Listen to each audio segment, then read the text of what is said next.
우리는 콘돔 사용했는데 왜 바이러스에 감염돼요? 라고 얘기를 하잖아요. 콘돔을 계속 사용했는데도 불구하고 감염됐다고 하는 분들이 그래도 꽤 제법 되거든요.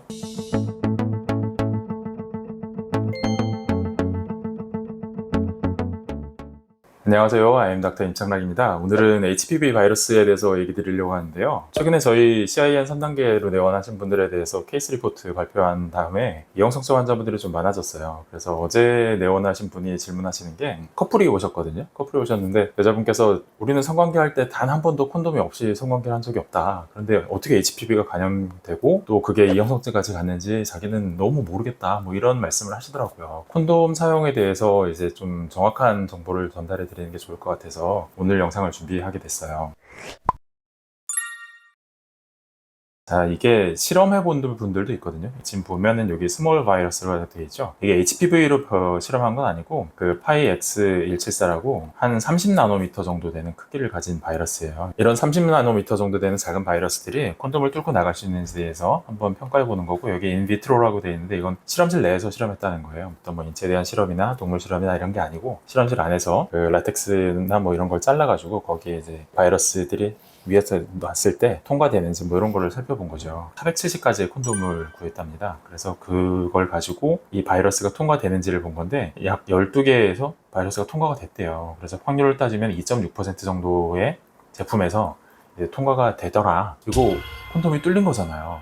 실제로 위험할 수 있다고 생각을 할 수가 있죠. 실험실 내에서 실험을 해보면 30나노미터 정도 되는 바이러스를 가지고 실험했을 때 콘돔이 뚫렸다라는 결과거든요. HPV의 사이즈는 보통 한 50나노미터 정도 봐요. 그러니까 이 바이러스보다 약간 이제 바이러스가 HPV가 좀 더 크긴 하지만 그래서 사실 대동소이한 크기거든요. 이 바이러스가 뚫렸다고 하면 HPV도 충분히 콘돔 밖으로 빠져나갈 수가 있는 거죠. 그런데 이제 정확한 내용을 좀 보면 이게 걱정이 그렇게 크진 않아요. 왜냐면 1 곱하기 10의 마이너스 5승 밀리리터라고 돼 있잖아요. 100분의 1 마이크로리터겠죠? 100분의 1 마이크로리터면 어느 정도냐면 요만큼 되는 눈에 이제 콕 찍어야 보이는 그런 정도가 1 마이크로리터 정도 되거든요. 그거의 100분의 1이에요. 거의 없다고 보셔도 되는 거죠. 그러니까 콘돔을 사용할 때랑 사용하지 않을 때 이게 어떤 거냐면 정액량을 환산해서 계산했을 때 콘돔을 사용하면 이 정도 볼륨이 이제 빠져나온다는 거거든요. 그러니까 정액 전체 중에서 100분의 1 마이크로리터 정도가 밖으로 누출될 수가 있다는 거예요. 그러니까 콘돔을 사용하지 않았을 때랑 비교하면 사실 굉장히 많은 차이가 나는 거죠. 그러니까 콘돔으로 커버하는 게 굉장히 보호 효과가 크다라고 사실 결론을 내고 있거든요.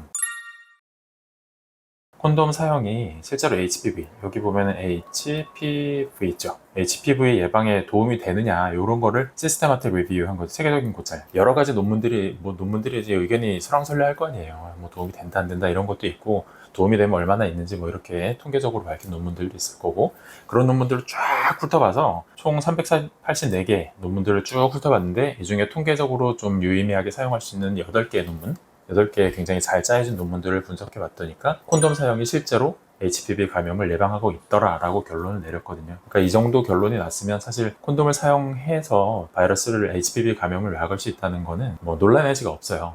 그런데 뭐가 문제냐면, 그러니까 이분들도 그렇게 얘기하잖아요. 이 환자분들도 우리는 콘돔 사용했는데 왜 바이러스에 감염돼요? 라고 얘기를 하잖아요. 그리고 실제로 콘돔을 계속 사용했는데도 불구하고 감염됐다고 하는 분들이 그래도 꽤 제법 되거든요. 이게 어떻게 된 일이냐면 메일 제니털 에어리어, 그러니까 남성 생殖器전체를 콘돔이 전체를 다 커버하지 못한다라는 거죠. 이게 바이러스가 활동하는 영역은 생殖기 점막 거기에도 활동하겠지만 뭐 고환 주변이라든가 항문 주변 여기까지도 활동하고, 또 반대로 여성의 경우에 외음부 주변이나 물론 자궁 경부나 뭐 질 내벽 이런 데도 활동하지만 바깥 외음부나 항문 주변까지는 다 활동한단 말이죠.